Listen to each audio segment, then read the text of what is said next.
Hey little turtles, it's Big Turtle here, and today we are going to take a trip down memory lane. This is going to be a very fun video. As much as again, it's like the toxic girlfriend where like as bad as it was, it's fun to tell some stories, and so here we are, we're going to tell some stories of the Grand Church timeline. This is all the churches I've been to. It's literally, or all of them that I remember anyway. It feels almost alien to me, looking back at like all of these different like segmented spiritual zones almost. It's very uncanny, but also very sweet, and it's like a lot of good coffee was had, a lot of good small talk, and a lot of ultimately really good friends and family. So we're going to look back, we're going to reflect on basically the, what I like to call the Big Five, which is essentially the 5 churches that I've spent the most time in, or the most, it's the 5 places I've spent the most, the 5 churches that are like the biggest in my mind, we'll say. It kind of hits like an arc. Like it's 5 main churches. And then there were a bunch of other like church experiences that I had when I was shopping for churches and just like during more floater phases. And that's besides the campus ministries on campus, because I'm in college or around, living near college right now and going back hopefully to finish my interdisciplinary studies or inter something studies, just like interchanged kind of just everything. Yeah, like I swapped studies a lot. I mean, I studied like philosophy at first and then swapped to accounting and then swapped to HR. And I couldn't even finish HR. Now I'm just trying to like get out, with the degree. So I'm hoping to resolve some financial weirdness in the soon future, but that's not the point of this video. The point of this video is to go over not only the Big Five, but also just like in general, just reflecting on a lot of the most potent experiences that I've had. This might be kind of a long video. This might be like an hour, maybe even 2 hours. I don't know. Who knows? Or maybe it'll be 2 hours and then I'll speed it up 2 times speed and it'll be 1 hour. So, so buckle up, I suppose. Get your vacuum cleaner and start cleaning your house or whatever you do when you listen to long videos, because this might be long. So, earliest memories at church definitely involved this one church called Grace Community Church. They might still be around, actually. I don't really remember. This was the church that my family went to. Gosh, I don't even remember if it was like when we were born, but it was either when we were born. No. From 4 years old or 5 years old onwards. Or like, that's when it started, right? Because we moved from Virginia to Colorado. So it's in Colorado. Grace Community Church. And it was a lot of my elementary and middle school memories are highlighted at this church. And this church, what about this church, like, stood out? What denomination was it? I'm trying to, like, what do you guys want to know about Grace Community Church? Grace Community Church was a small, stout brick building. It was fun to run around because the hallway made one giant loop. It was one giant loop of a hallway that surrounded the auditorium.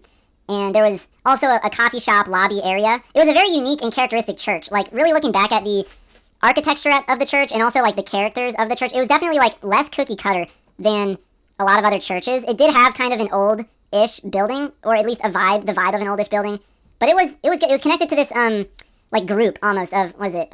You know how there's like the big Baptist convention like group of churches or something like that? Well, it's like that, but there's this team of Grace Community Churches, and it's literally just like Grace Community Church, or I forget if maybe the organization it's called something else. I don't really remember, but essentially it was off of a more formal organization. It was connected to a more formal organization, and it was heady theologically, if I remember correctly. My 9-year-old self, whenever I like understood one of the sermons and didn't fall asleep like other people, I felt like very, it really boosted my ego. I was like, oh, I understand like the deep truth. I understand what the pastor is saying. This means that I'm smart, and that was just kind of so I had a huge ego, but not all for terrible reasons, because also beyond understanding the sermons. Well, so, yeah, the sermon, I don't remember the theology, honestly. I just remember that it like went over everyone's head most of the time, and, gosh, I can't even remember. Oh, I need to add a church that I just remembered.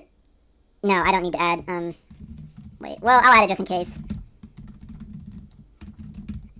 Okay, anyway. So, yeah, Grace Community Church. Really, the spiritual, theological life of this church that I remember was not from the adult sermons, as much as I liked going to the adult sermons. Wait.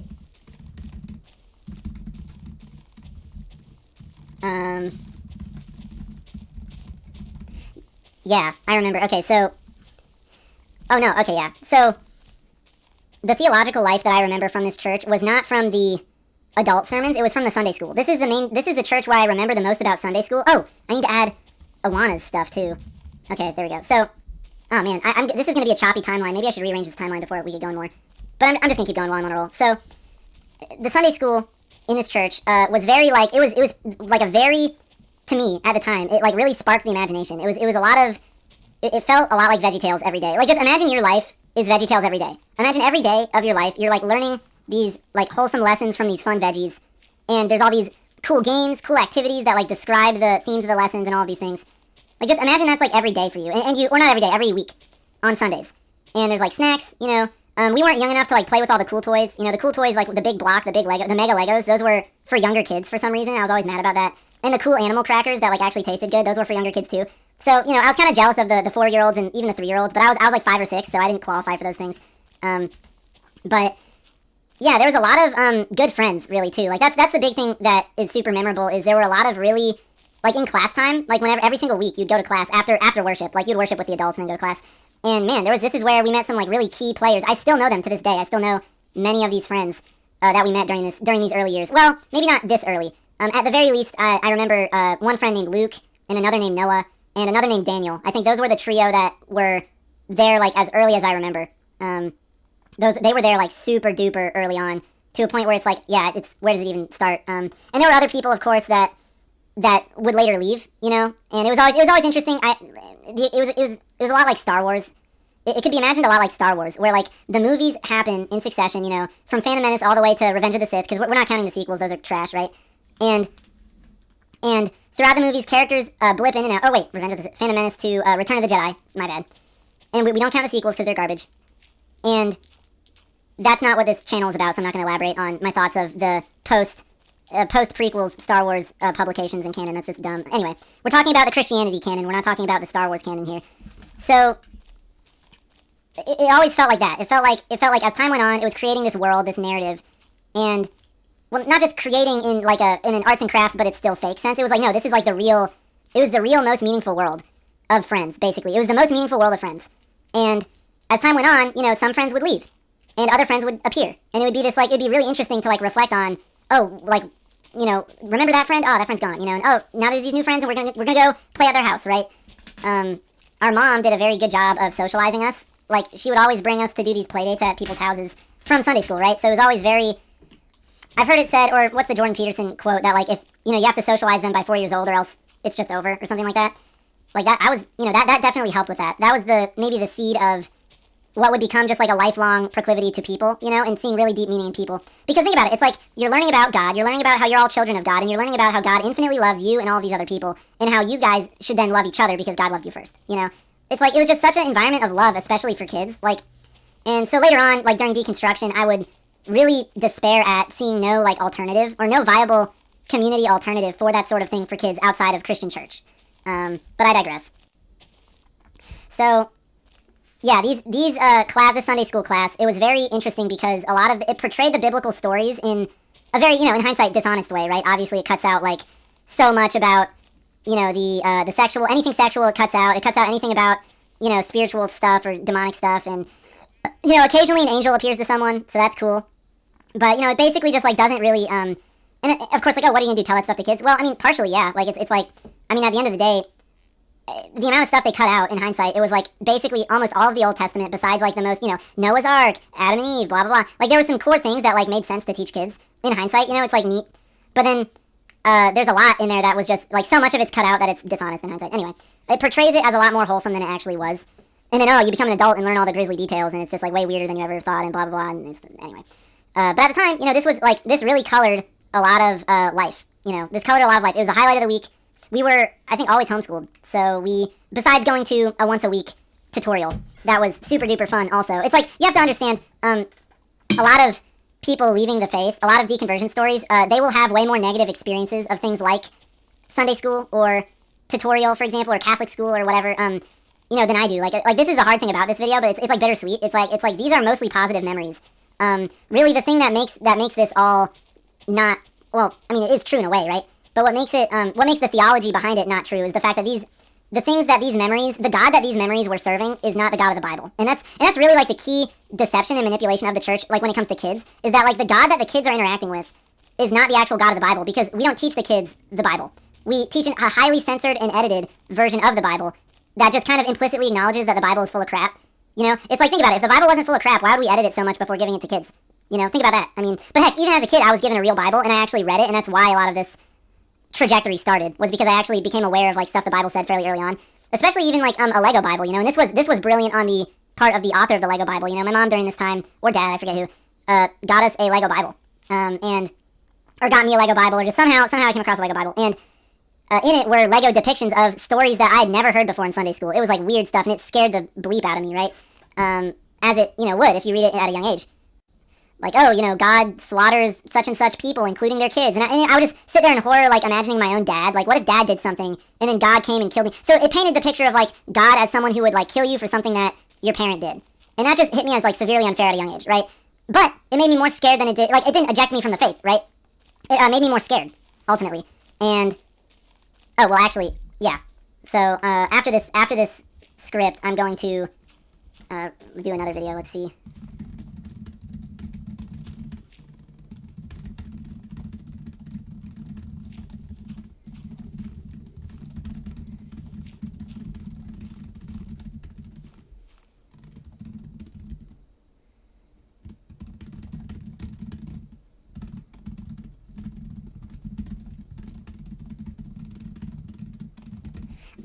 Yeah, so anyway, what's my point?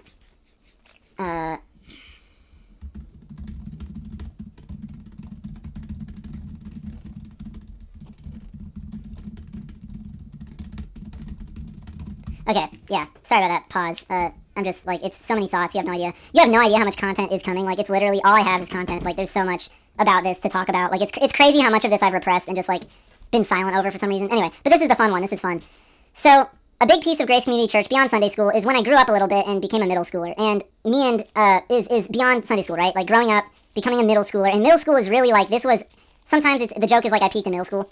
Like, middle school was such a high, especially relative to Grace Community Church. And, my twin brother at the time, we would do all of these, like, projects together for all the kids, like, at the church, basically. It was so fun. We would write a newspaper, we'd print it out and distribute it to the people. We would lead games, or I would lead games, or, and like, outside in the yard, and, like, establish rules, and like, settle disputes. And there's a lot of, like, in hindsight, it was very much, like, the idea of fostering fun and harmony, and, like, managing a community, and spreading ideals. Those things, it's like, those were impulses that I just had immediately. But before all of that, like, the very first game that I ever brought to that church was a game called Blink. It basically was, you would have these 2 decks of cards, and you would basically or you'd have 3 cards in the middle, and they had shapes on them, and colors, and, like, numbers, right? It's shapes, colors, and numbers, and you have to match them, and get rid of the cards on your deck by matching the shapes and colors. It's like a speed duel game. And that was really, really fun. And that became a thing where everyone would, like, duel each other before. And it was, man, we would always, like, be really, really hopeful that, like, before and after service would be, like, long amounts of time. We would always, like, it was a rare treat to get to go to church, like, super early. But we would always, like, really hope to go to church early if it was possible. If any of the parents were going early, like, 20 minutes early, 30 minutes early, like, 30 minutes to an hour early. If you got to go an hour early, that was, like, yes. That was 1,000,000% good. But that was rare. That was a special treat. Most of it was after the service. Most of the fun happened after the service. And, well, and if you go before service, too, that's when the coffee shop is open. So you could get, like, free hot chocolate, and that was awesome. And it was great. Snacks, wow. Again, all special treats, because it, like, usually it was different maybe after the service, it was, like, only coffee and not hot chocolate or something like that. I forget quite the coffee hot chocolate dynamic there, but after service was really when it's, like, you had at least 20 minutes minimum after every service to, like, do, like, the fun, right, and have fun. And outside in the yard, usually there was a playground, and and it was, oh man, it was so epic. We would play this, and the playground had all these splinters on it, and you'd always get splinters walking around, like, on the old wood. It was so, like, not so dangerous, but it was just, like, annoying. There was a big stone in the middle. It felt like an arena. Like, in every single way, it felt like an arena. It was so, it's just such a high. It's such a nostalgic high, like, looking back. It was so good. It was so good for games like tag. We would play this type of tag called Champions Tag, which is so much better than regular tag, by the way, where everyone's it. Like, everyone's it. And so you have to tag someone without them tagging you in order to make them sit down. And then they're under you, air quotes, they're under you. And they had to sit down until you sat down. And so you're watching the person who tagged you the whole time, waiting for them to get tagged so that you can stand up. And so the game ends, literally the only way for the game to end is if one person tags every person, like, in a row, and you never get tagged. And so there's one caveat, too, which is, like, obviously if you high-five or if you tag each other at the same time, then you have to rock, paper, scissors 2 out of 3, and then that's what resolves the dispute. Or, sometimes people, like, call them out if there was, like, some cheating or whatever, like, hey, oh no, you tagged the first, blah, blah. But that was really, that brought into my consciousness a deep, like, reverence for rules. Because it was, like, very clear that Champions Tag was, like, the most fun game of all time. But it maddened me to no end whenever people would, like, one person would get tagged, and then the other would be like, no, I tagged you at the same time, and they'd be, like, full of crap, right? Like, it never happened. Or it was very obvious that they tagged them, like, 3 seconds after, or something like that. Like, it was very clear who should sit down. And so that really gave me a respect for, like, rules, and, like, how breaking the rules kind of breaks the reality of the game, so to speak. And if it's a great game, then, like, why would you start breaking the rules? Because it ruins the game, So, yeah, that's where my love for rules came from. It's kind of it's Kantian ethics. I mean, it's literally the principle of universalizability. It's just, like, I had no name for it. It's just that was deeply embedded in me through Champions Tag. and watching all these kids basically try and cope with the fact that they just got tagged and had to sit down until, and not even forever, just until the person who tagged them gets tagged, and then you stand up again. Like, it's not that bad, but anyway, but they're kids, right? It's like we're all kids. So, and it also gave me the consciousness to, like, not invite younger kids to games sometimes, you know, because it's just like they just couldn't handle it. And yeah, so that was beautiful, beautiful memory. There were other games too, there were other things too, and eventually in middle school, like for a few birthdays, there were several seasons I would host, and later my twin brother would join me to host these seasons of, like, I think based on Survivor, but really it was based on Total Drama, which is based on Survivor, because we watched Total Drama a few times at a friend's house. It was really fun, and it was like our own, like, private version of Total Drama, which there are a few homemade Total Drama, like, things on YouTube that are around, you know. I think Survivor Oregon is a really good one, and man, those are just, it's like there's a lot of fun with the whole thing of, like, inviting all the friends, having them, like, you know, battle it out in some challenges and then vote each other out is awesome. But then, yeah, we didn't quite weed out the younger kids in the earlier seasons. There were some younger kids, and they would always, like, just bawl the most when they got voted out. They would always get voted out, like, super. It was always someone's, like, younger sibling, right? Because it was always this thing of, like, the parent of the person we actually invited didn't want the younger siblings to feel left out, so they would bring the younger siblings. So the younger siblings, or they would ask if they could bring the younger siblings, and we'd say yes. The younger siblings would almost always, like, fail at the challenges, cry when they get voted out, and then go into our Lego room and break all the Legos. It was so funny. It was so, like, it just made me, like, so autistic about, like, younger kids. It just, like, to no end, I was like, the destructive chaos. Like, it became this thing of, like, wow, I really just hate, like, forces of chaos and destruction when it's, like, totally just self-serving and there's no like, higher ideal to it. Like, it made me a big idealist, ultimately, like, these experiences. Well, or maybe it just revealed that I was an idealist the whole time. But, oh, man, it was so fun. It was so, all these games, and I got to even make a few games and test them, you know, play test them with all the people who were willing to play. Like, it was great. And it obviously made us all closer friends and stuff. And, you can make alliances. It was kind of, this was around the time when Minecraft was really blowing up, and so you can make all these alliances with people, because we were basing it on, like, Minecraft Hunger Games loosely, or at least the way that we thought about it as kids, like, kind of overlapped with Minecraft Hunger Games. So we would like, oh man, and we even hosted a few not Minecraft Hunger Games. We even hosted a few Hunger Games with, like, different swords, you know, like Nerf swords, and if any of you remember Nerf swords and things like that. And that was super fun. Like, it was just so good. Well, and we had this field. Our house was, like, right next to a soccer field. It, like, opened up to a soccer field, so we'd always, like, do all these indoor challenges for the Total Drama, go outside and do, like, a Hunger Games challenge, and that was super fun. It was just, man, it's great. And so later on, when Mr. Beast would blow up on YouTube, it just gave me this, like, catharsis of, like, thank goodness a rich person is doing something like this. This is so cool. It was literally the coolest thing ever. Anyway, so lots of positive memories from Grace Community Church, and ultimately the reasons we left Grace Community Church were reasons I didn't understand, you know, and the reasons I liked it were reasons I didn't understand, you know. It's like, well, I mean, I did understand, right? It's where all the friends are. It was a very friend-based, and God. I love God. I've always loved God. You know, God and friends, and it was just, that's where we go to hang out with God and like, worship God and hang out with friends, right? And ultimately, you know, with, that's kind of my new life goal, is honestly to establish a new community where really it's a simple community. We worship God and hang out with friends, and that's the point of the community. And it's not any more nuanced or complicated than that. And over time, of course, you know, people within the community will, like, share wisdom with each other, maybe even prophesy or channel or whatever. I don't really, you know, but none of that will be, like, encoded into the DNA of the religion, right? It'll be an organic, ever-growing, we're just growing closer to God, worshiping God, and hanging out with each other, you know, drinking coffee, playing yard games, like. See, here's the thing about Christianity that's so deceptive, is that it's like their lifestyle is really good, you know, or the lifestyle of, like, hey, once a week we go to this place to worship God together and drink coffee. And, like, if you're a kid, you go out, you run into the field, and maybe you bounce on a bouncy castle or something like that. Occasionally when there's, like, a festival, you know, we have, like, festivals. It's such a, like, it's like the way humans are meant to live, right? But the problem is that, like, you know, you attach the Bible to it. And that's the problem, is the Bible and the doctrine and the sermons. And that's the problem. And the reality of, like, the gods that are being served through these institutions. And the corruption in the politics, which that's this church. I don't know what it's like now. I haven't been in a long time. Some people that we used to know, who we knew, like, back when we were going there. Some of those people are still there. A lot of people have left, though. A lot of people left for similar reasons to why we left. And we kind of, like, triggered a lot of people, because we've always been, like, kind of a social core for families surrounding us. Like, that's kind of, like, one of the things our family is really good at, is, like, hosting and fellowshipping and just being a social core and being inviting, you know. And so when we left that church, it, like, triggered a lot of, and this is, you know, maybe a bit egotistical to say, but it actually did happen this way. Of, like, it triggered a lot of other people leaving, because it was, again, due to stuff I didn't understand at the time, like, you know, politics between the pastor, not like, you know, governmental politics, but like, kind of the office politics genre, but like with church, of politics, and there were all these different, I guess maybe theological points that didn't really make sense. So we eventually left that church, and I'll move on to the next church real fast. But first, it's the next church is the first airy non-denom, first taste of airy non-denom. Okay, there we go. But real fast, really quickly, I want to point out that during my years at Grace Community, it's like, because I loved God so much, I basically wedged myself into the like a passion for the theology, I guess. And I don't remember how much theology I like knew or even was able to be fully grasp, right?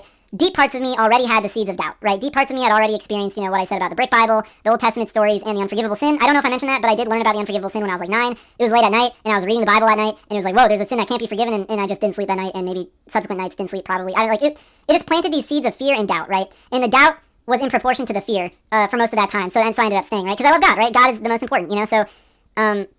And you really have to understand that in order to understand like why people stay in Christianity so long. A lot of it is because they love God. It's not because they actually fully believe the things the Bible says.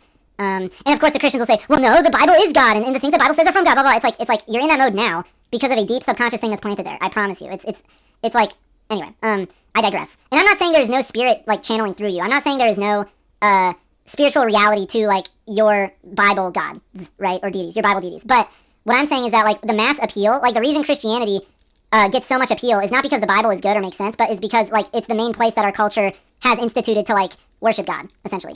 And yeah, so anyway, so early on, because of that passion, I wanted to start taking communion and was not allowed for some reason. I don't remember why. I wasn't allowed. It was something only the adults could do. Only adults can take communion. That was their rule. And I think I wasn't allowed to get baptized either, if I remember correctly. I don't think I got baptized at that church. If I did, maybe it was an infant baptism. I don't really remember. I think I remember wanting to be baptized and then needing to have like a special conversation with the pastor or something to like prove that I was ready or something, and I wasn't. I think I don't remember if I did or not. Maybe I did, and the later one is a second one, but I'll get to that in a second. Anyway, well, I'll get to that later. So, irrespective of baptism, I wasn't allowed to take communion. That's for sure, and our parents made sure we didn't. And yeah, that's the only other note. So, moving on to the next church. The next church that we ended up... Well, so before moving on to the next church, there's a brief interlude. There's things that I need to mention about that time as well that pertain to church. Awanas. I never went to Awanas. Our church did not have a youth group, if I remember correctly. Maybe that's incorrect. I'm pretty sure they did, but we just never went. We never got old enough to go, and by the time we were old enough to go, it was kind of... Nobody we knew was really there. I remember I was 11 years old, and there was like a chick who was like...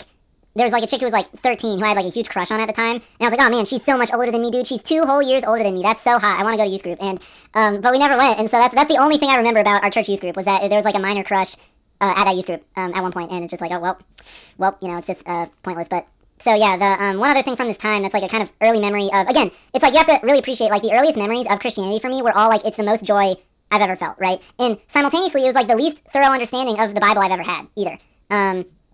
Like, as much as I claimed to understand the sermons at the time, like, I understood some stuff, and I kind of got the gist of a lot of the more, like, frankly, esoteric things about it. Like, I just understood on a subconscious level, on a deep level. Because, see, that's what it does. It gets certain things really, really right, and so it, like, connects you to it in a really deep way.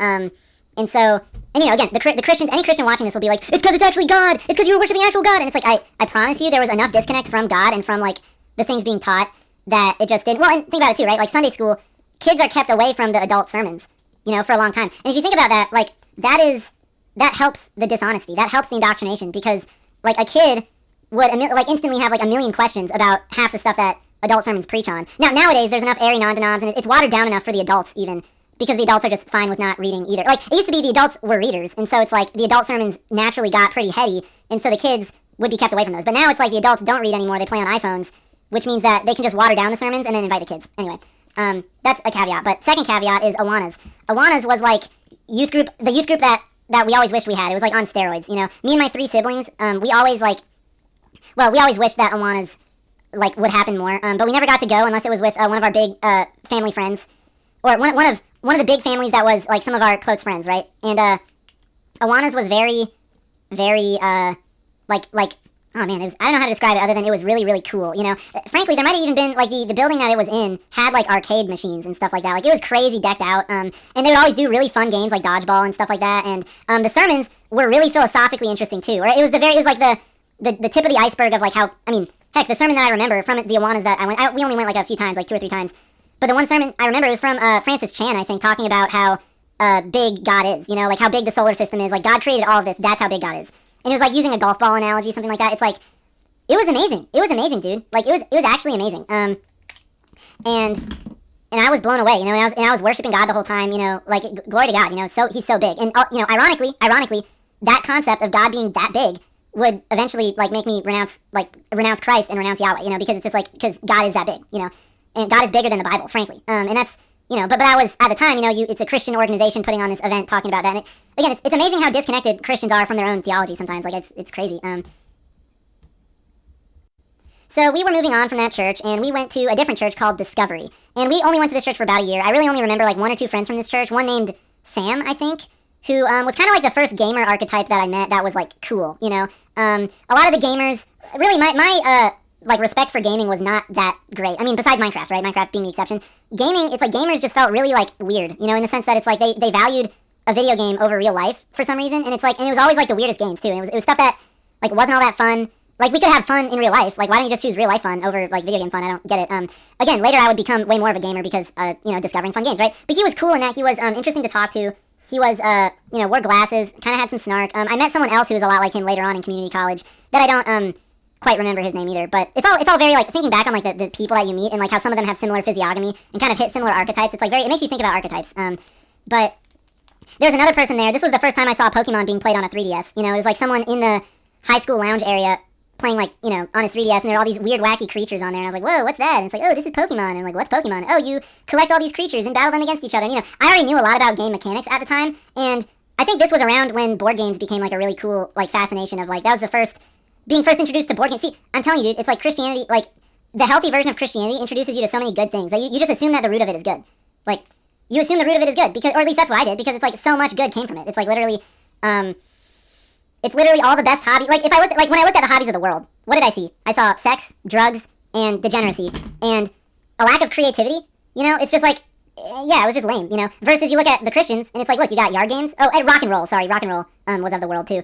And that's not half bad, I guess. I'm not a huge rock and roll fan, but you look at, like, Christian communities, and what do they do for fun? They do, like, all these yard games, they do all these, like, outside picnics, festivals, going to parks with friends, hanging out with family. It's like, it's just a whole different, like, world, and, so again, you assume the God of the Bible is good, because it's like, that's where all this goodness comes from, allegedly, according to them. My opinion post hoc, obviously, is that it's really just a bunch of God-worshipping people who happen to buy into the psyop that, like, the gods of the Bible are, in fact, that same God, so. Okay, so, yeah, I just went to the bathroom. Sorry if this suddenly drops in quality, because I'm just reeling from the euphoria of a very large poop. So, anyway, where were we? So, yeah, Discovery. Not much else I remember. Oh, I remember there was a really cool event at this church. It was like a Halloween event where there was, like, these zombies, and it was like a Nerf zombie battle. And we invited one of our friends from the other church to it, and we all went for Halloween into this Nerf zombie war. And it was really cool.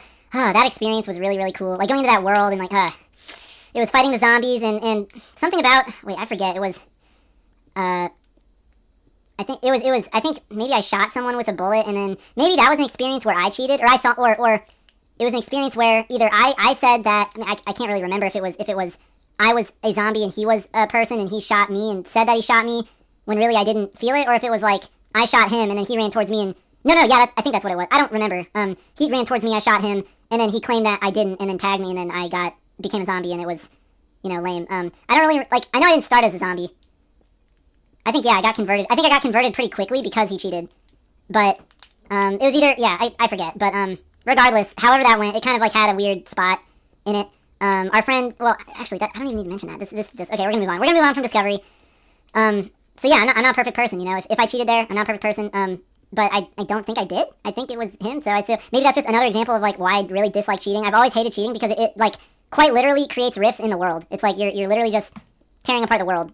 So anyway, again, it's not that there's no forgiveness, not that there's no compassion, right? You need those things, but at the very same token, a huge respect for, like, rules, and a huge respect for, like, obedience and coherency and justice, like, existed due to those things in early childhood. And that was, like, one of the biggest things that took me away from Christianity. Ultimately, was, like, that sense.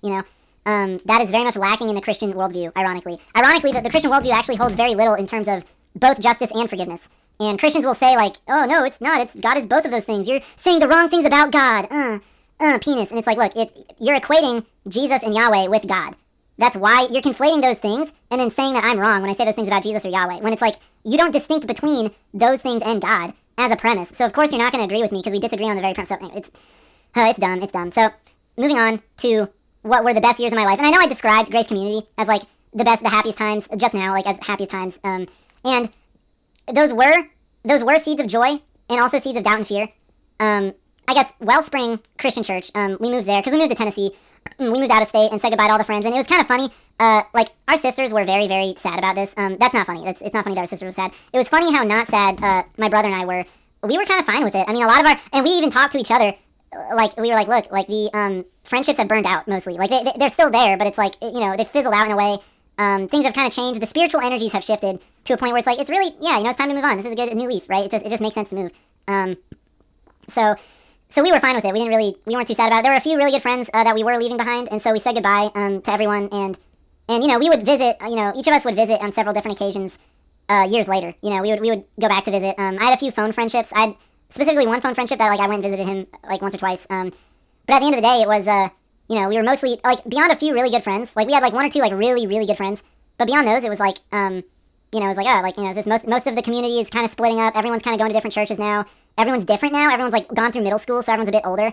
Everyone's 14 in high school. It's just kind of like so everyone's different. A lot of people have changed, some for the better, some for the worse. So we're just gonna go. We're just gonna leave. Later on, an old friend from this time which I haven't really talked about him very much because it's kind of separate, like somewhat separate from the church stuff. We went to Grace Community, obviously. But yeah, he definitely he's recently tried to scam me a few times over the phone. I'm just like, what? You have so little. Like, I view our memories from middle school as like so sacred. I'm like, we were like such pals. Like, I can't believe we were so we had so many good memories. Like, I swear we made so many good memories. We were such good friends. And just to be like college age receiving a call from him about like some pyramid scheme, I'm like, this is so sad. I can't believe how sad this is. Like, it's so sad. But like I was all excited, like, oh, let's reminisce together, let's this, that. He was just like, oh, hear about this marketing thing, and it's like, oh, it's like, shoot, like, anyway. But so high school years. Is there anything else I need to mention? I mentioned Awana's. Okay, no, we're good. Okay, so let's move on to high school years. So high school years, a lot of the best times. So the best times of my life were definitely it's a competition between like some of those middle school peaks in Grace Community with like the games, the yard games, the fun, like fostering the fun in the community, doing the newspaper, like printing our own newspaper, all that. That was definitely like maybe second place. Those memories are like, those vibes are like, Champions Tag, total drama like thing. That was all really really good. And the games, it was great. But that was definitely second place to Wellspring. Wellspring had a very simple motto: helping people follow Jesus. I think it still does. Helping people follow Jesus. That's the motto. And it's man, it was all my best memories are from that place. I mean, or not all my best. That's not true. I should rephrase. Not all my best memories. The top maybe the top 2 or 3 most potently fun times, or not just fun. Here's the thing about Wellspring and the type of fun that it was. It was a very specific type of fun that also brought you closer to God. It was really wholesome fun where you learn a lesson and you worship, and it was obviously it was probably the best a church could ever get, honestly. The best that a Christian church could ever get, honestly, is what Wellspring was. And the sermons were from a very fatherly pastor, and he would always give these really really just the slam dunk sermons. It was every sermon was such a all these dad jokes and fatherly analogies and things like that. It was very very good, and he genuinely cared, or I don't know if he's still there. I think he is. I should listen to some of his sermons again. I don't know. It was all very good. And the friends we made there have been some of the best friends that have they've actually stuck. A lot of the friends from Grace Community, it's we've more or less fallen kind of distant. We'd still be great friends probably if we reconnected, but the friends from Wellspring, it's we're actively, our families are all actively intertwined. There have been some falling outs, of course, but it's everyone's more or less. Well, actually, we're dispersing too. It is sad. Everyone's kind of dispersing. Well, yeah, but I don't know. Still, if I list off my friends the friends that are closest, that are most loving, and that are most trustworthy, and who, the friends that I love the most of them came from Wellspring, and a lot of them, well, and this is maybe a humanistic vibe. See, I usually don't like humanism, but part of it is projection, in in honesty. Part of it is projection, because I have had a very big humanist bent with how much I cared about friends, and a lot of that, was an extension of hey, people are children of God, right? We're made in the image of God, things like that. It's God first loved us, so we love our friends, right? It's friendship seems to be, and it's a very big way of evangelizing, right, or proselytizing. So friendship, it's seems to be or to me anyway, it seemed valuing friendship was part and parcel to being a good Christian. It's if you're a Christian, you should be good with friends, or you should have a lot of friends, or you should try and care about friends, and etc. It just seemed like a natural. It was an innate belief, and that's the thing about a lot of the secular stuff I'd learned later in college, with business school and psychology, and there's a lot of psychology and a lot of business management and leadership skills and social psychology. A lot of that, learning it, I was look, this is not something you need to learn at school if you have healthy beliefs about, if you have, not just healthy, if you have true beliefs about the nature of reality, you don't need to like learn this. This will just come naturally, you know? Like being good with people, it was always natural to me because I genuinely believed that they were children of God, you know? And my love for them just stemmed out of that belief of like, hey, you know, it's like, look, this, you know, God loved me. And so I spread the love to everyone else. And, you know, and it's, you don't love people because of like in a transactional way. You love them just innately, you know, for who they are and who they could be and who they are destined to be. And all of that, like over time, and you know, Christians will say like, oh, this is because you became less Christian over time, blah, blah, blah. It's like, no, I became more Christian over time, which is why I began to struggle with relating to people more. Like I started reading the Bible really more thoroughly and I started knowing more scripture, like, and started really consciously realizing like, oh, like the Bible does not prescribe a very normal way of interacting with other people. You know, it's like, it is not like healthy to have someone's entire eternal fate kind of more or less resting on your shoulders to do the Great Commission and like proselytize or whatever. On top of the fact that you actually have no control over that anyway, right? It's just election. But it's like you're still told to do it, even though it's election. So it's like, it's a mind fuck, right? But I got more Christian over time, or I got more biblical over time, which is Christian, and more Christian than I thought Christianity ever was. And that's why I started to struggle more with like natural friendships, and I became more of like, it's a vampiric, it kind of became more vampiric and self-centered over time, right? Especially also as like money became more of a problem, as it became, you know, I had more psychological weakness due to like trauma from retail and other trauma, you know, but especially retail, man, it's like that really does something to you, like you never view people the same way again. That really disenchanted me to like, you know, the children of God stuff. I mean, it's technically still true, but it really brought to light like, oh, like NPCs exist. You know, it's like, it's not just, it's like there's also NPCs. There's like children of God and NPCs. And, you know, obviously everyone's a child of God, even the NPCs, but I was still like, I was separating them into buckets at that point. But that's way later, right? That's way later. Why did I get on that tangent about children of God? Oh, yeah. So, Wellspring, right. Wellspring, the way it was set up was that there were a lot more ways to be involved with this church. And that was part of the beauty of it, was like there was a big community and there was a lot of like little things, knickknacks about it. There was, you know, obviously the main Sunday service, and that was like not even the point of going. Like that wasn't even like why I went to church. That wasn't the main point. But even whenever you did go, there was like a lot of like really, really good slam dunk sermons, you know, from the pastor. Now, because I valued the social life a lot, I would we'd all be persuaded to kind of take the downgrade. And I mean, other high schoolers just went to the high school class by default because they're high schoolers. But my brother and I, we were like, well, it's like we kind of knew that the adult sermons were better and more spiritually edifying and more just like it was just more worthwhile. But the thing is, the high schoolers, like all the friends were over here, right? So flip-flop, over the weeks we'd flip-flop between, I mean, not that we coordinated or anything, but it's just like, you know, sometimes going to the main sermon, sometimes going to the high school sermon. And this was the first time that I began to see kind of firsthand the flaws of, like, the teaching, right? Because the person who taught, I won't go into detail, but basically the high school class, it was like somewhat biblically illiterate. Or I started to notice things during the class that like the teacher would say, and it's like I would have scriptures in my mind that like contradicted that like directly, you know. And that was really the first time where like the veil, or not the first time, but it was another example of the veil beginning to be torn, you know. The veil beginning to be torn between like what is being taught and like what is actually biblical, and that started to introduce this idea of like, oh, what is being taught by the people in this institution is not necessarily what the deities of the Bible said or did, right? That's the first like spark of that idea. Was during these high school classes, because I'd notice things, and sometimes, I mean, once or twice even brought it up and was like, you know, curtly, like, not dismissed from the class, but like just kind of, it was shrugged off, as like a, you know, whatever. And, oh wait, I need to pause the video, because we talked about Discovery already. So Discovery, I know, man, I'm sorry I'm like messing this timeline up. Discovery, one thing I forgot to mention is that's the first airy non-denom that I ever went to, where it's like the building was very like sleek and cool. It was just cool, you know, it was like a very neat, cool building to be in. It's like hip.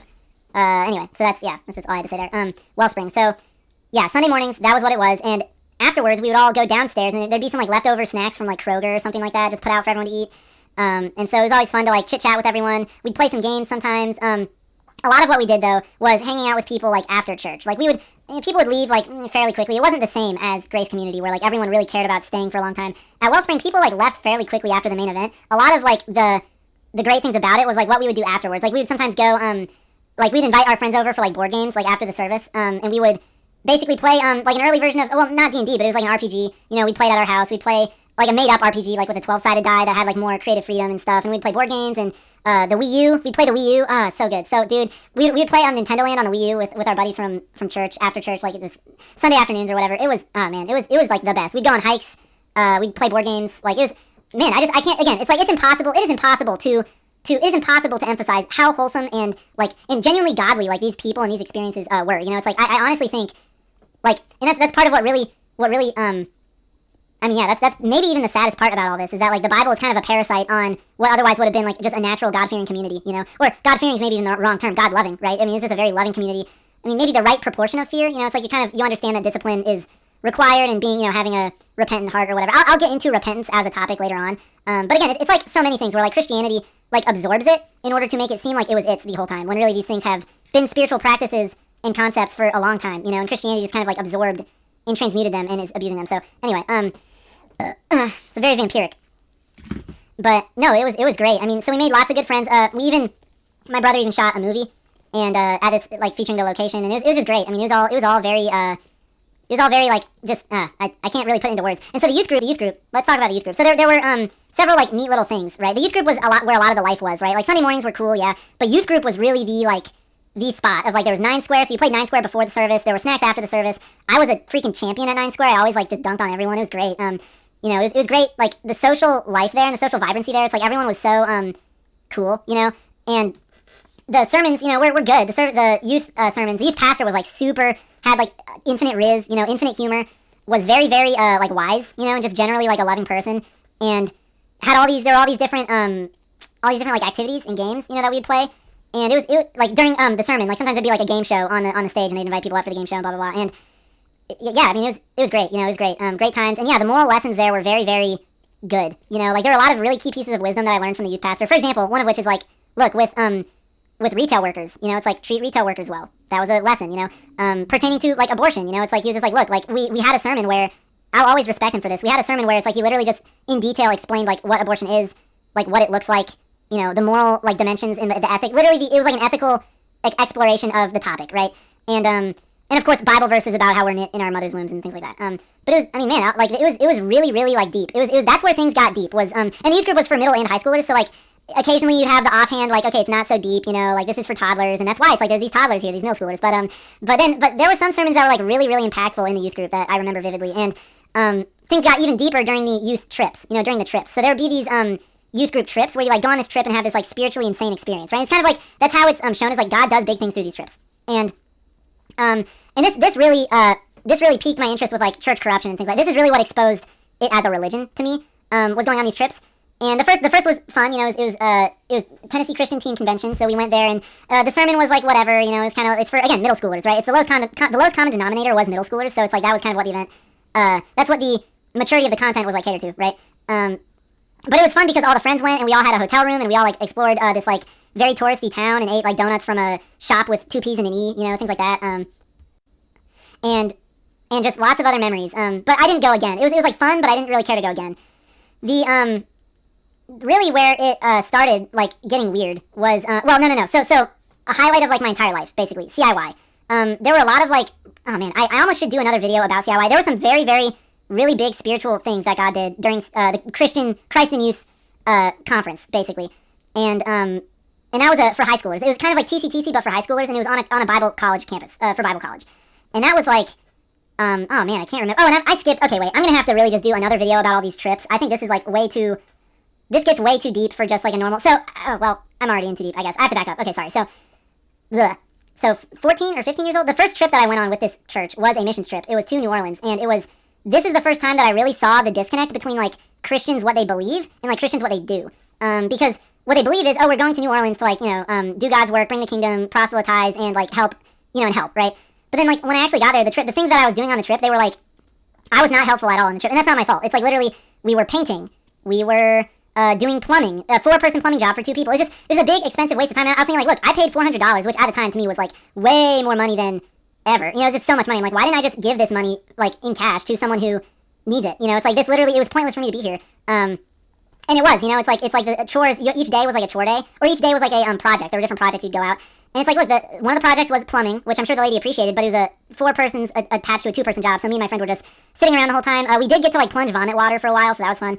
That was a good memory. But, in general, we wasted our time, and it was really 2 people were doing the task the whole time. And then that was for, like, 2 days, I think, or 1 day, and then 2 days were weeding. We were just weeding weeds, which grow back in, like, a week, right? And then we were painting, right? So this whole time I'm thinking, like, wait a minute, why are we out here doing all this random crap when it's like, look, these people's eternal lives, these people's eternal salvations are on the line, first off. Second off, at the very least, they need houses because they're recent Katrina victims, or at the very least, it was like 2015 at the time, so like 8 years after Katrina, so it was, I don't know, it was like, there was still a lot of work to be done infrastructure-wise. Like, there's just a lot more valuable things to do. And to their credit, later trips that this group went on did end up doing, like, actual work, right? But this is the first time where I'm like, oh, it's possible to, like, go on a mission trip and just LARP the whole time, and just, like, do nothing the whole time.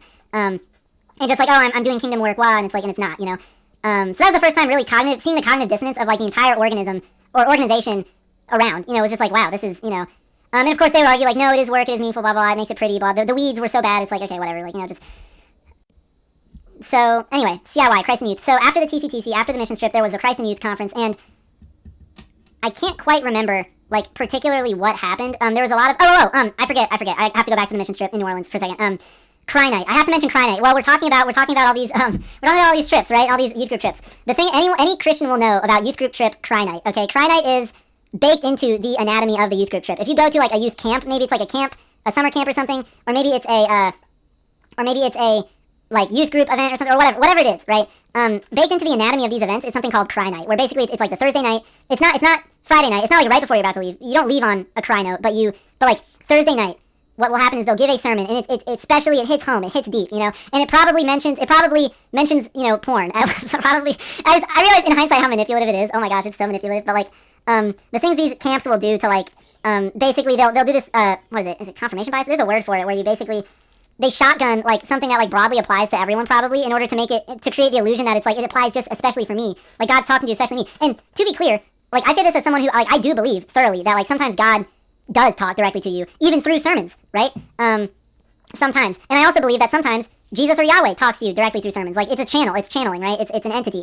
So I don't think all those people are delusional, to be clear. What I am saying, though, is that, like, there's something about the Cry Night specifically, like, that is always, like, made to be Cry Night. It's always made to be Cry Night. Like, the topic is always something along those lines of, like, of something, it sounds super specific, but it's actually just applies to everyone. Like, sometimes when you're struggling, you feel this struggle, and you're really struggling, and you just need to fall off the face of the cross, blah, blah, blah, and just, like, stuff like that, and it's like, they get you, like, emotionally roused, and there's all these, like, low lights, or sometimes it's not, like, a rousing thing, sometimes it's, like, the lights are dim, and it's a really meaningful kind of, like, and it's, oh, man, this was the first time I was becoming aware of, like, the cognitive dissonance, I was becoming aware of the emotional manipulation, or I was becoming aware of all these things, and it just felt very like, I'm not gonna cry. Heck no, I'm not crying. And so there are these breakout groups, right? And this is, let's see, so the mission trip had these devotionals every day, during the mornings and evenings, I think. And the evening one, there was a cry night. There was a, like, Thursday night cry night devotional. And during the group, like, I remember it vividly. It was like everyone was crying except for me and my buddy. And it just, later we were just like, it was such a superiority thing of, like, I just felt like very, I felt very like, yeah, I'm a man, I don't cry. Like, men don't cry, it's like, and like, obviously it's fine to cry, but there was a twinge of truth in there of, like, it's just, like, not, like, I'm not just gonna cry because they're telling me to cry, you shouldn't just cry because someone is telling you to cry. You should cry because crying is the warranted action of the truth, and so, anyway, it was kind of funny, we joked about it later, of, like, cry night, everyone's just crying about all their stuff, and it's, and hey, it's like, I'm not saying that the stuff that they were crying about was, not, real or not worth crying about. I'm just saying it was very, like, it was very much like an auto response of, like, it was just manufactured, which it's just so, made me, again, more trust issues, man, because they take these experiences that are meant to be set apart as sacred, and then they, like, put their fingers in it. They're like, it's not just God and you, it's also God, you, and the light show, or it's God, you, and these particular phrases that I use in a very pointed tone, it's like, it's very manipulative, but, anyway, so I had an unhealthy relationship with crying for a long time, because I didn't want to feel, not just weak, it's not really that I've ever felt a problem with feeling weak, like, I've always kind of felt weak, it's more of, like, manipulated, like, I didn't want to feel manipulated, and I was, thoroughly the whole time, but, it's like, I wanted to be as least manipulated as possible, and that's fair. I think that's fair to not want to be manipulated, if you ask me. So, anyway, CIY. I actually have a whole document kind of explaining a lot of the, like, spiritual things that happened at CIY, and it was very, I don't want to go fish up the document right now. I don't even remember a lot of it, but it was a very, like, it was a very meaningful time. It was a very meaningful, like, providential, like, God worked through it, if that makes sense. And again, the Christians will say, like, oh, that means, Christ is real, and, well, it's because Yahweh's God the whole time, blah, blah, and it's like, okay, first of all, like, I'm not saying, my position has never been that, like, Yahweh and Jesus Christ are not deities and cannot have effects. What I'm saying is that they are in the same category as other deities. That's what my argument is in this channel. Because, yeah, like, things did happen, and look, was it from God Ultimate? Was it from these deities?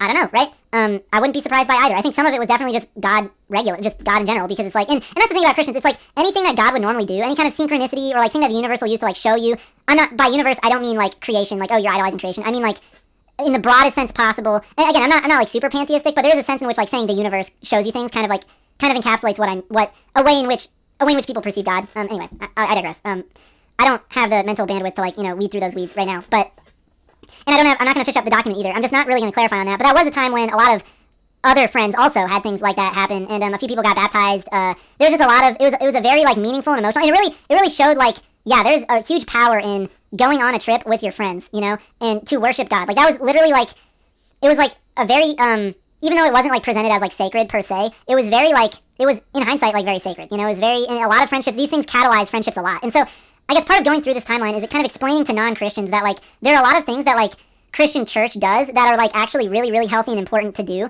Not just because they're healthy, but mainly because they're important. It's important to worship God with your friends. That's important. And a lot of people who deconvert from Christianity, they just say like, oh, well, I guess God doesn't exist. It's like, no, you're confusing. Okay, it's like, oh, Christianity was just mind control. Oh, God doesn't exist. It's like, God does exist. Christianity is wrong. These deities are not deities we should be worshiping. That doesn't mean God doesn't exist, right? Okay, and it doesn't mean we shouldn't worship God. So, and of course, some esoteric people would disagree and say, oh, well, we are gods, and worshiping God distracts from our own godhood, or blah, blah, blah. And it's like that's service to self, vacuumous, moral nihilism, basically. And I'm not saying you should care 0% about yourself or have no positive, like, self-affirmation, right, obviously. But it's like, it shouldn't, that's not the meaning of life, right?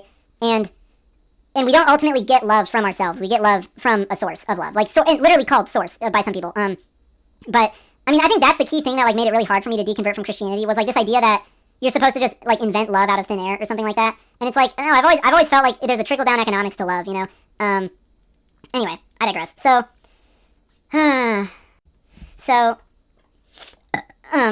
pardon me.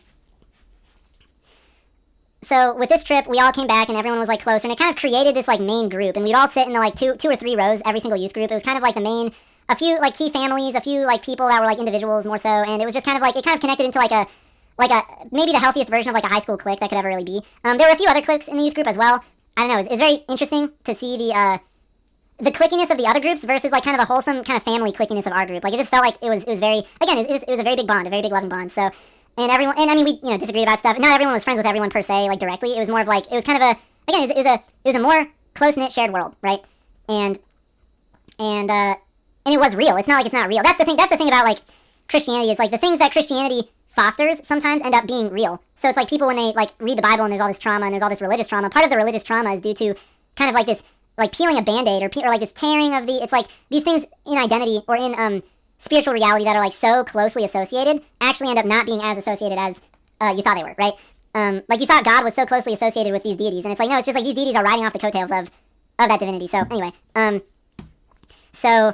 yeah, so that was fun. These years were great. We would play Ultimate Frisbee with some friends every week, and we would do, oh man, we did so much with these people, it's crazy. It was great.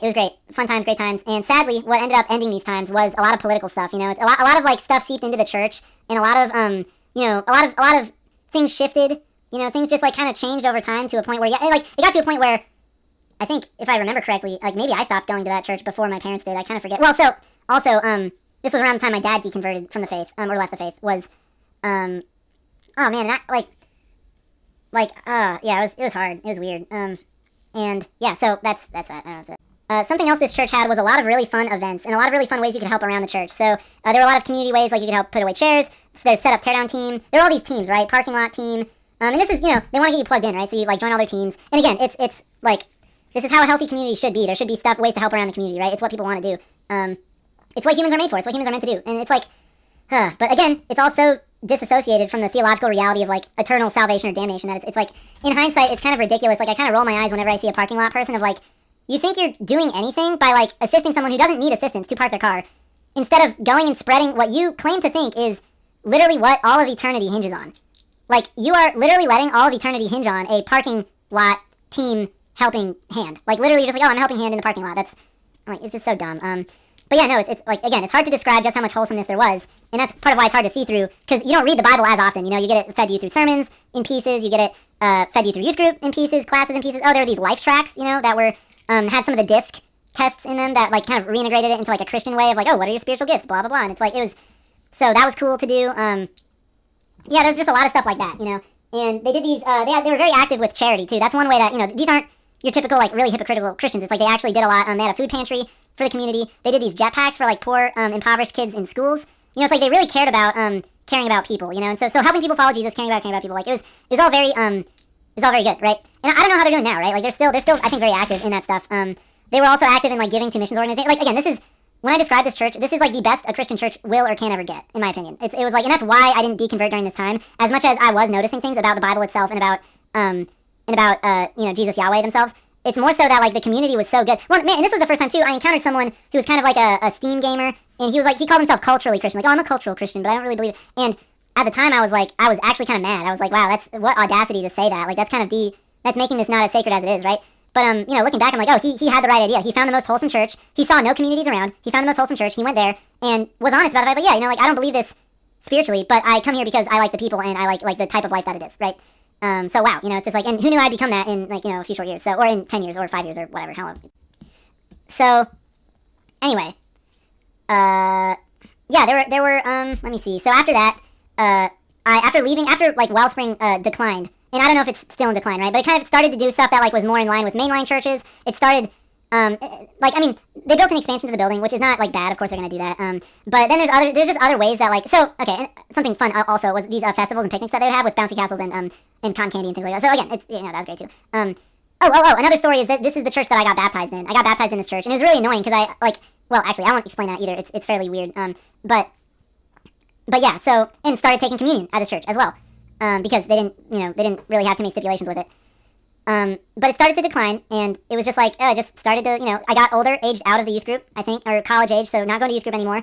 Like, even earlier than that, stopped really going to TCTC, started being kind of disappointed that youth group was kind of fluffy, It really felt like a lot of the teaching in these places was, like, kind of fluffy, Even the main sermons were starting to get kind of fluffy, especially relative to, like, how much I was starting to know about the Bible or become conscious of about the Bible. And it just started like, I think I'm gonna, I think I'm gonna dip out, blah, blah, blah. And so, dipped out, and around that time, started going to community college and started studying philosophy and started really, like, becoming intellectually hungry because a lot of the Calvinism stuff... So, another key point. During this time at Wellspring, there was a youth group, there was a small group, a small Bible study, the most memorable Bible study, the best one I've ever been to, called Deeper Dive, right? Where it was basically, we would all go gather in someone's house and we'd all, like, worship, sing with songs, and then read some scriptures, right?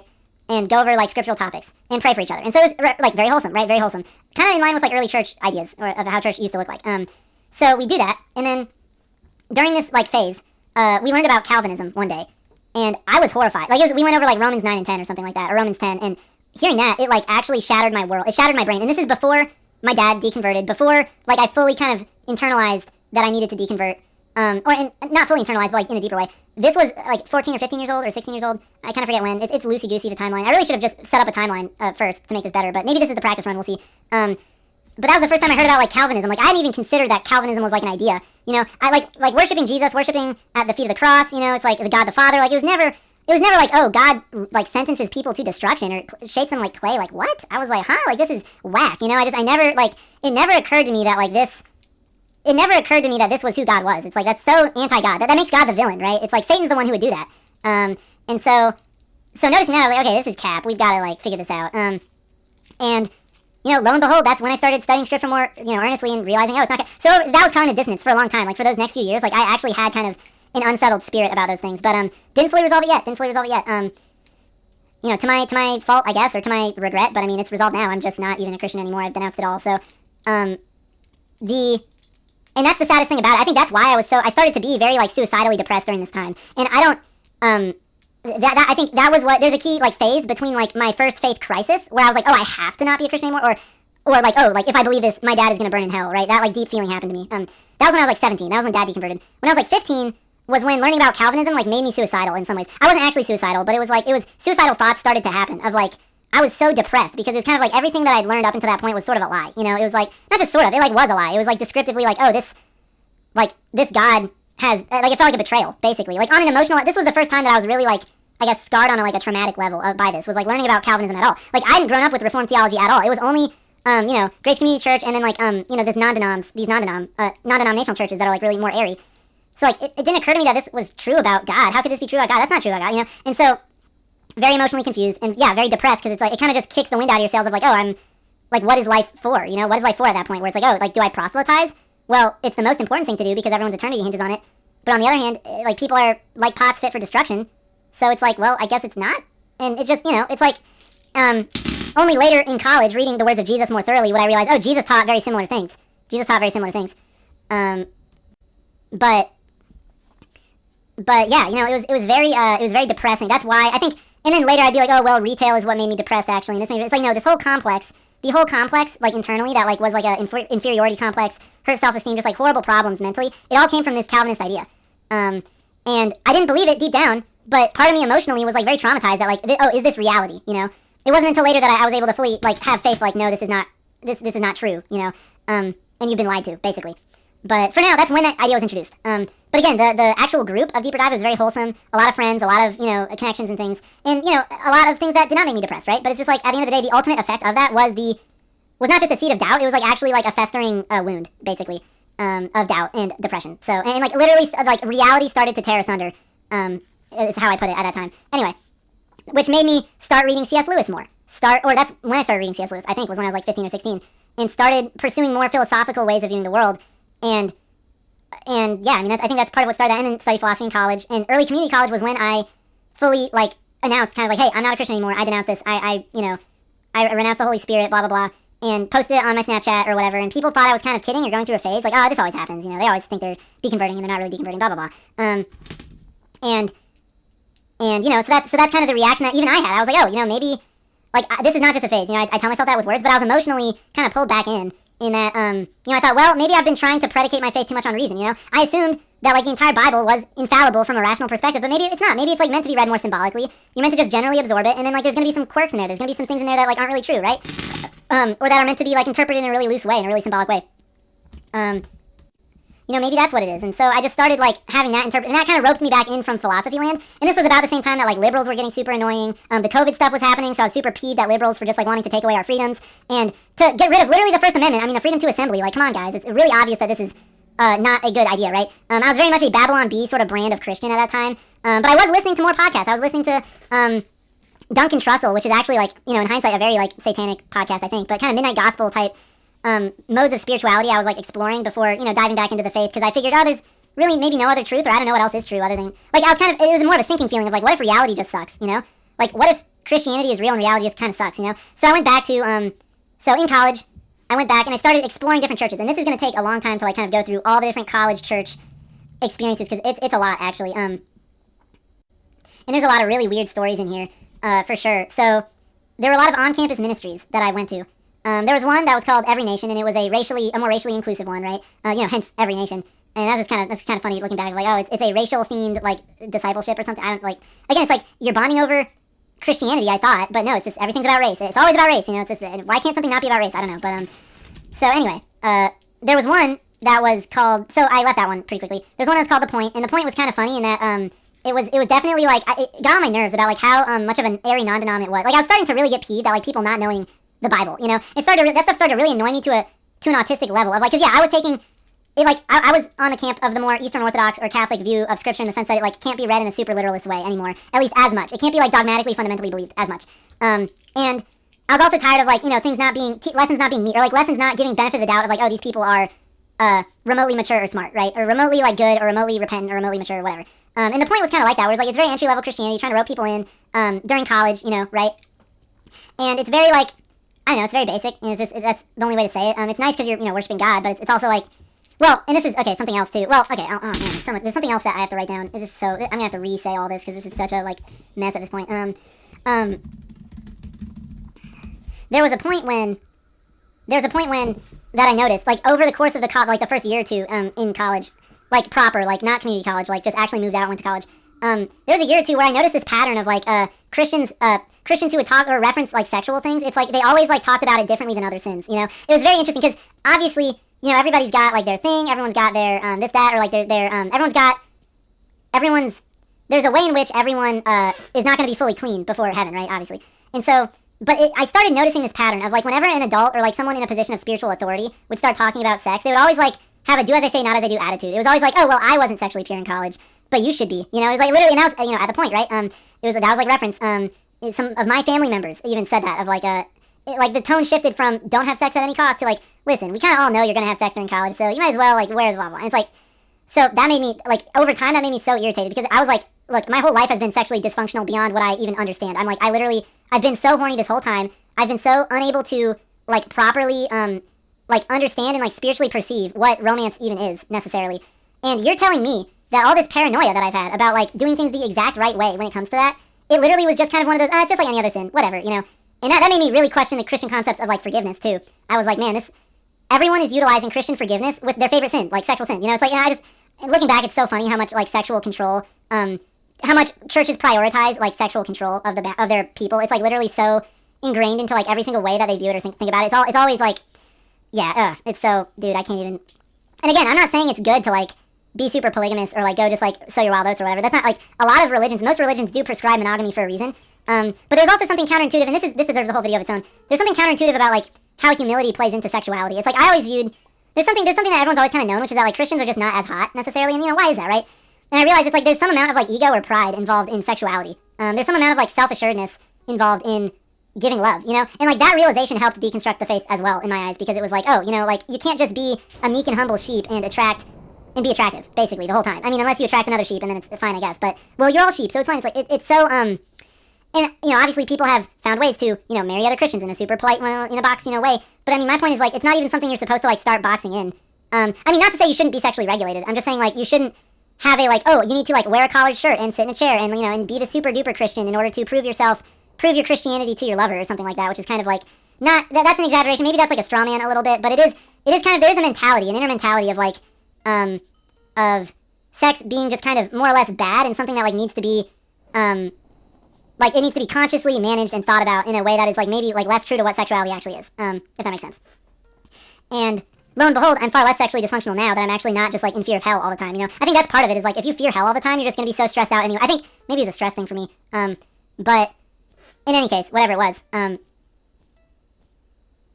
yeah, it was. That was always weird. Why am I talking about that? Oh, right. So yeah, during these Christian times, and even later on, I like talking to other Christians, it would always be like it'd always be like, oh, that's different, like someone who sleeps around because they're hot, well, that's different. Like, it's just, there are all these like exceptions that were made for people who sexually sinned, and I was basically going insane in my mind. I was like, I've been the most sexually, like, relative to how horny I was, it's taken like so much willpower just to not, it's like, it's been so hard, like, and you guys are telling me you barely even cared in the first place. It's just like, they would characterize it, they'd categorize it like any other sin, like, oh, it's just like lying, or it's just like, having a bad attitude or whatever, like, oh, like, fucking a million people, that's just kind of like, it's what you do if you have a bad attitude, it's just getting the steam out.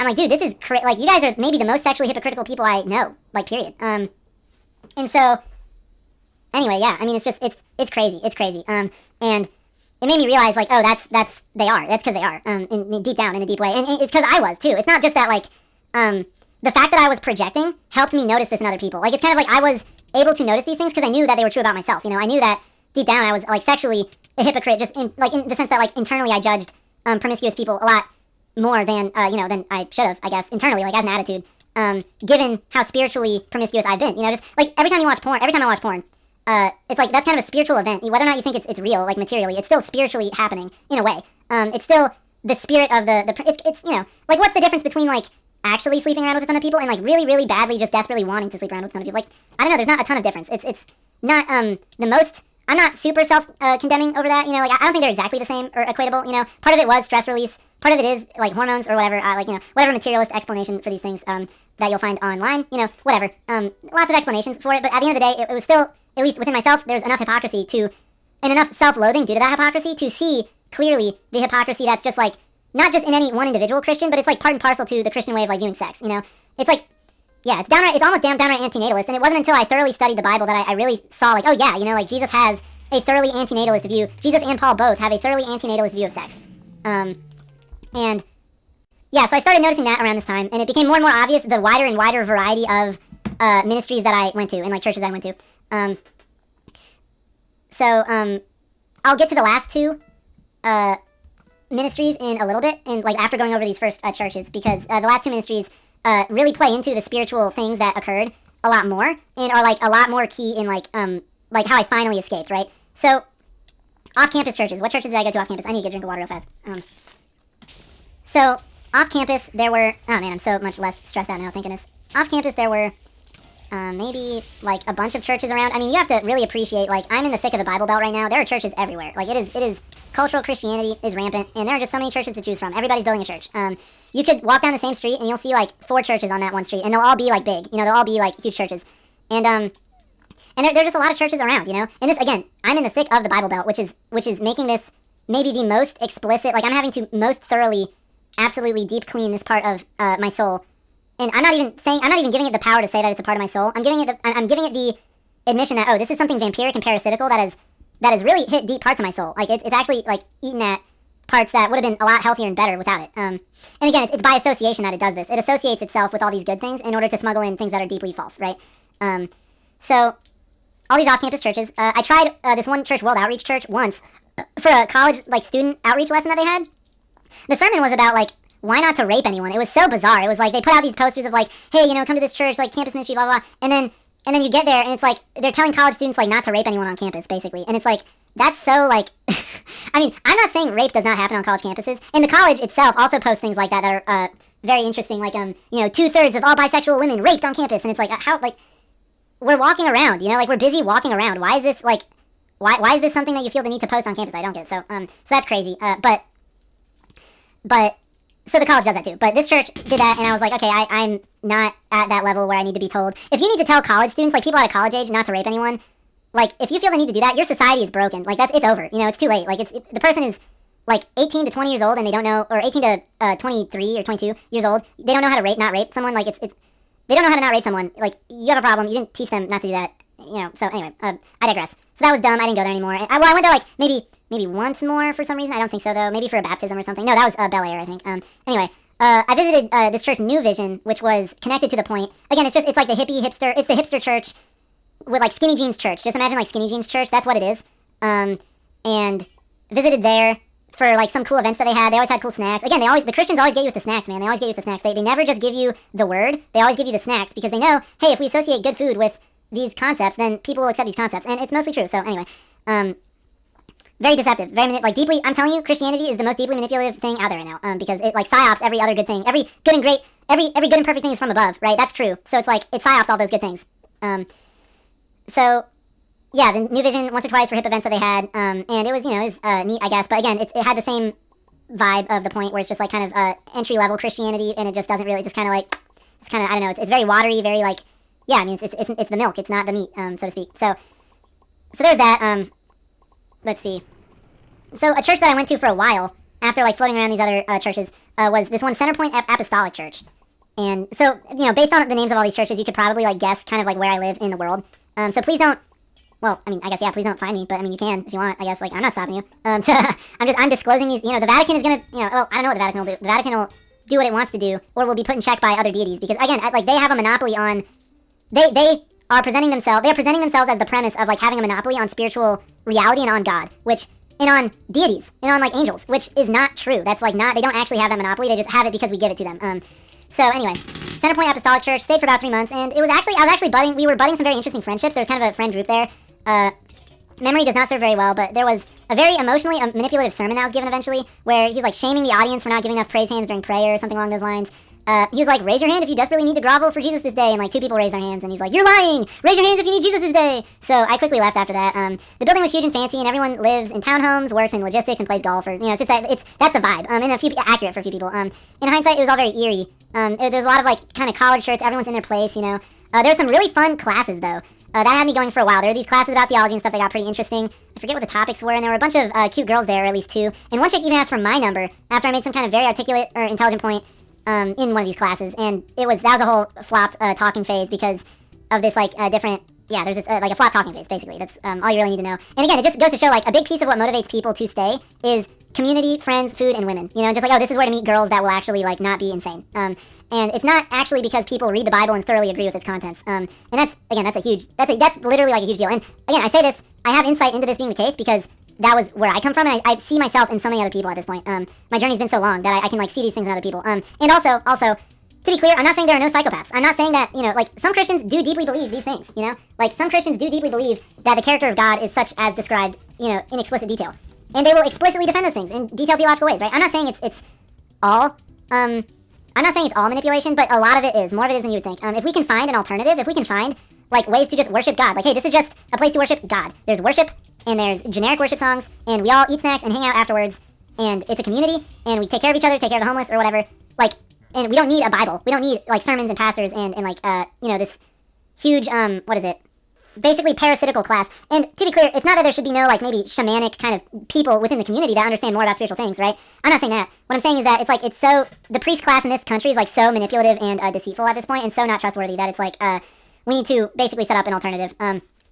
Anyway, so the theology classes were, even those classes dried up because of a cartoonish example of the definition of the word sin basically just being a gay person, Or there's like a why, it was like, why did the fall happen? Well, because humanity sinned, and like with the word sin, it like had a picture, it depicted a picture of like someone with like a LGBTQ flag, and it was like a happy man, like a man smiling or something. I was just like, you can't think of any other sin to just like put there. Like, are you kidding me? Like, you can't. You're so focused on that one sin, It's like, you're so focused on that idea, and again, I'm not even convinced that's a sin anymore thoroughly. I do think it does not pass Kantian's principle of universalizability, right? Like if everyone were gay, like we would die out as a species. So there's that. But there are esoteric explanations for this too. And humanity will understand more about this in the next like 20 years probably. But for now, at the time, right, I was still Christian at the time, and I still thought it was a sin at the time. And it was like just kind of like, okay, that's downright, you just don't like those people, It was very much like the point of that was not to like save these people's eternal souls. The point of that was to like make fun of them, And so that basically put me off.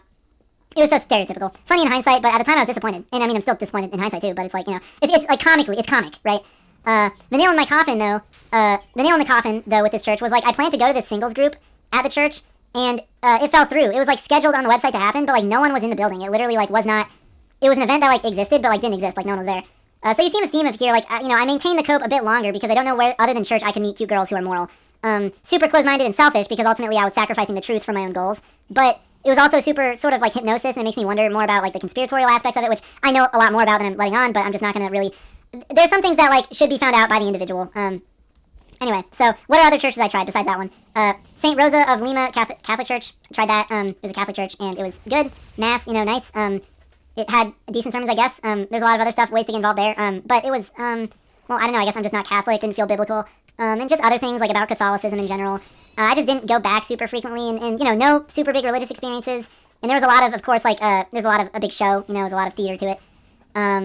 So that's not very interesting as a story. Really, the interesting story, and there were a few cute girls there as well. Again, like I noticed, or one of the reasons I stopped even going to that one, especially, was because I noticed in myself a motivation of like, I'm motivated by girls, mostly. Like, I started really noticing, like, during this phase of life, the reason why I was at church was less and less because I actually thought that this was God, and more, like, oh, this is where to meet Christian girls, And this was a subconscious shift at first, but then once it became conscious, I started, like, actually actively avoiding these spaces. There was a wacky cult, like, I mean wacky. I went to this wacky cult with this, like, pastor, like, it was, like, in a strip mall, and it was like a Pentecostal church. It was, like, a small Pentecostal church in a strip mall that had people from, like, many different nations, and, oh my gosh, it was so, like, the worship was so lively, so good, such a, like, I was ready to just join the church right then and there. I was like, this is, like, God is definitely in this place, right? But then the pastor, like, after the church, he, like, invited me to his office. He's like, hey, come talk to me in my office, Like, everyone else was eating outside, chatting, like, having fun, being friends or whatever. He invites me to his office. He's like, come into my office, And we sit in his office, and he doesn't have anything, like, interesting to say to me. He doesn't have anything notable to say.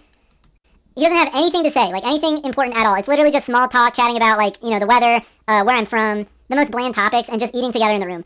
And I'm looking around, and the office is, like, and this is like a spiritual lesson, right? Like, the strip mall, the rest of the building was like so lame. The office was so swanky. It was actually like a very fancy leather chair, one of those big furniture pieces that's like really, really like, I don't know, carving on all over and like holds all the books and things. Like, just the air of that room, it was like, oh, this is like where all the money went. Like, this is where the little amount of money that this church has goes, is into this room. So yeah, obviously I left after that. It was weird. And let's see. So there was so anyway, yeah, that's basically it. That's it with all these other churches. A lot of times, so I guess a key theme that I want to really hit on with just this, the motivations, like my own motivations, what I realized was that, in hindsight, I noticed this. My primary motivation, for coming to church, at least at this late in the game, was, women and coffee and worship. Like, that's literally, those are the three, it's like I literally was motivated by nothing else other than, like, connecting with God through worship and meeting women and drinking coffee. That's literally, those are the three common denominators. And now I'm like, wait a minute, the church dogma and the church institutions and the church Bible, like, they all have a monopoly on these things: worship, women, and coffee. Think about that. Like, think about, like, that's why the doctrine has so much power. That's why there's so much spiritual power in this, is because it's like they have something of a monopoly in this nation on those things, on God, women, and coffee. Like, the highest goods, it's like literally a monopoly on God. They literally claim to have sole ownership of God. It's like, here's where you go for God, here's where you go for, women, here's where you go for coffee, and it's like, I notice now in hindsight, like, oh, that's a lie. Like, Christianity does not have a monopoly on those things. These deities do not have a monopoly on those things. So as much as, and again, there's myths about, like, who invented coffee. It was like some Christian monk somewhere. So, you could make an argument about the coffee thing at the very least. But when it comes to worship and women, like, those things have preceded Christianity by millennia. Anyways, and again, like, some people will say, oh, that's you're blaming the Christian, you're blaming God for your own faults, blah blah blah. It's all subjective, and it's like, look, I'm not trying to convince anyone by this timeline, necessarily. I will say, though, I will implore you to examine your own motivations whenever you go to church. Is it because you resonate with what the Bible says thoroughly, cover to cover, back to front? Or is it because you like worshiping God, meeting women and families, and hanging out with your friends, and drinking coffee? It's like, why, examine why you go to church, right? That's just what I would say. Anyway. So that all happened. And I need to get a drink of water. and part of it too, it's like, look, the accusation of me projecting, it's like, I would say most Christians are projecting about a lot often, because that's what the religion designs you to do. It designs you to, it builds itself predicated on existential insecurity. It literally says, hey, not only are most people going to hell, but you're probably going to hell, you know, like, let's be real. A lot of the theology suggests that, hey, like, you know, if you don't repent thoroughly of everything, if you don't, get proselytize, if you don't help the poor, if you don't visit, you know, Jesus in prison or whatever, if you don't, like, there are so many verses that suggest that you will be basically damned for every little thing. It's like, look, it's living with that much existential insecurity or out of that much existential insecurity will cause you to project more often because you're like not focused on reality, you're focused on fear. So that's what I have to say about that. But regardless, that doesn't mean my projections are inaccurate either. So anyways, and that doesn't mean my biblical analysis is inaccurate either. So finally, because I really was like kind of fed up with a lot, like I really needed to figure out like what was going on with this Christianity thing, right? Like it was all coming to a head. It was all climaxing internally in some sort of consciousness way, like subconscious way, conscious way, super conscious way, you know, it's just all like come together. So I landed at, I was like, you know what, I'm going to do two things. I'm going to read the words of Jesus, instead of floating around these churches, I'm going to read the words of Jesus. So I ordered a book that was like the collected sayings of Jesus, right? There's also like gospel harmonies you can order if you want to really do what I'm saying, or the red letters, there's books with like just the red letters in it. So, you know, I got one of those, and I joined a Presbyterian church, which those are like, because I found it, went to it, and discovered, oh, this is a very, and I was actually led there by another failed talking phase, right? So funny enough, a toxic chick gaslighting me, and her whole friend group gaslighting me, it actually led me to this church where I would actually be able to fully get rid of my... So in a way, they did me like the best favor ever, and I'm really not mad anymore. I think they maybe knew what was going on internally within me, or maybe I'm giving them too much credit and they're also narcissists, I don't really know. But went there, and you know, they even followed me there for like a sermon or two, and so I thought I went up them by like, oh yeah, you know, like look at that. Look at that, I'm the one pulling them to church, huh? Like, how about that? And it was just very dorky of me, obviously. Yeah, see, it's like, even I was hypnotized then, too. So, I called them the narc crew, like the narcissist crew. I was rerouted there, but I stayed because I was like, look, it was a very biblically accurate church. And the sermons began to speak to me. I began channeling, what I didn't know was channeling, but, like, I began, like, hearing the sermons apply to my life, right? And that's kind of how you know, like, a church is for you, allegedly, right? Is how, oh, this applies to my life, blah, blah, blah. Those are the deities speaking to you, if that's, you know, anyway, but I digress. So I stayed there, right? Obviously. But I realized it wasn't until going to the after they had a School of Christian Theology class. They had a School of Christian Theology class after the, and this I'm not going to go into detail about like the deeply spiritual elements of like what occurred during this time of transition. But one thing that did happen was there were these little pamphlets that were given out at the School of Christian Theology class, and one of them was like, what is election? What is predestination? And it explicitly laid out an explicit, vivid, like there's no more vivid way to lay out how evil the Christian God is. Like, besides that pamphlet. It was like literally just, it was like if there's a Romans road for Calvinism, that's what it is. And I just realized like, oh, it doesn't matter if this is spiritually real. Like, it made me realize really like, oh, whether or not this is spiritually real, whether or not this is real, whether or not these deities are real, does not matter. I repeat, it does not matter whether or not they are real. What matters is whether or not they are good. Like, and it's like, that just blew my mind of like, look, if it's bad, don't worship it. Like, whether or not it's real is like almost a secondary question to whether or not it's good. And so I realized I was like, oh, this is like the nature of it. It's like I'm being strung along by an entity, literally literally a being.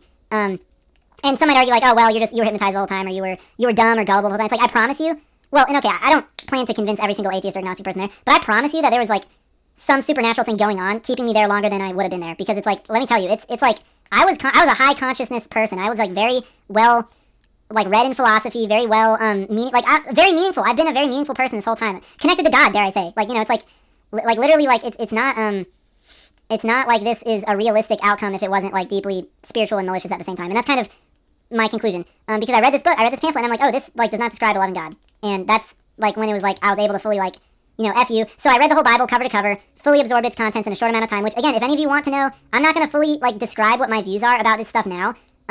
Because it's kind of the sort of thing that like you should have to go through individually. But just know that like if you're ever at a point where you're like, I need to escape, it's like reading the whole Bible cover to cover, back to front in a short amount of time, in like 3 weeks or 2 weeks. It's like, that is what really broke the enchantment. That's really what broke the spell, so to speak, of like, I was able to read it after accumulating all these seeds of doubt, all these seeds of even a vampiric, like, fear, you know, like, all of this, after accumulating all of these, you know, scars over time and wounds, it was finally, that was like that was the final, like, freedom of, like, reading it, like, oh, not only is God bigger than that book, but, like, we are bigger than that book. Like, we're bigger than the Bible. Like, just flat out, like, we're bigger than the Bible. Humans are bigger than the Bible. And if we don't realize that, then it's like, that's horrible, because we'll always be stuck in literally in the Bible. And that's the terminology they use. They're like, in the Word, in the Bible. And man, the more you distance yourself, the more cult-like it all sounds, right? It's like, oh, I'm laying myself on the altar. Oh, I'm a living sacrifice. Oh, I'm a freaking in the Word. It's the living Word. You know, it's the living Word. Spreading the Word. You know, it's like, it's so, it's such a cult-like thing. And it's like, man, it's kind of scary because, like, yeah, there's actual spiritual force. There is a spiritual force behind it. I will say that much. I don't know too much about things, but it's like, yeah, that's crazy. It's crazy, dude. It's crazy. So, anyways, yeah, that's all I have to say about this timeline, really. Right. So, there were other college things. There are other campus ministries, right, that I went to during this time. And these ministries, oh man, it was like, so one is the BCM, Baptist Collegiate Ministry, and it was the best. It was like, finally, I was like, I found true Christianity again. You know, it's like, finally these, because yeah, the people are great. You know, everything's great about it. You know, they had pancake night, all this fun stuff. You know, it's great. Great community. You know, everything's great. You know, it felt very great. I met someone who agreed with me, like, politically on almost every issue. Or still does, or at the time, I guess, I don't know. Or related to at least enough. And so that was awesome. It was just great. You know, it's all around great. And it was fun time, great time. And yeah, they would have like 2 different ways to go there. They would do these 2 different events every week, so I'd go twice a week and get to know everyone. And it was, yeah, that was great too. Like it was a very loving community. Again, loving community, great friends, and that's why there's an appeal. That's where the appeal comes from. The appeal does not come from, oh, everyone thoroughly understands what the book says and agrees with it. And yeah, I mean that's basically it. But then left that right after deconverting and still telling some people there about like my thoughts and things. And yeah, it got to, the sermons got a bit too kiddie. They were a bit too, like, loose on interpretations of certain things. Like, I remember there's one, Jesus talking to the woman at the well. You know, there are a string of, like, really cringe sermons there that, like, really just bothered me of, like, sure, I resonate with Jonah. I am a Jonah, fine, I'm a Jonah. But on the other hand, like, look at this cringe of, like, one of the pastors that they would invite to speak. The main pastor there is great, or the main leader there who speaks is great.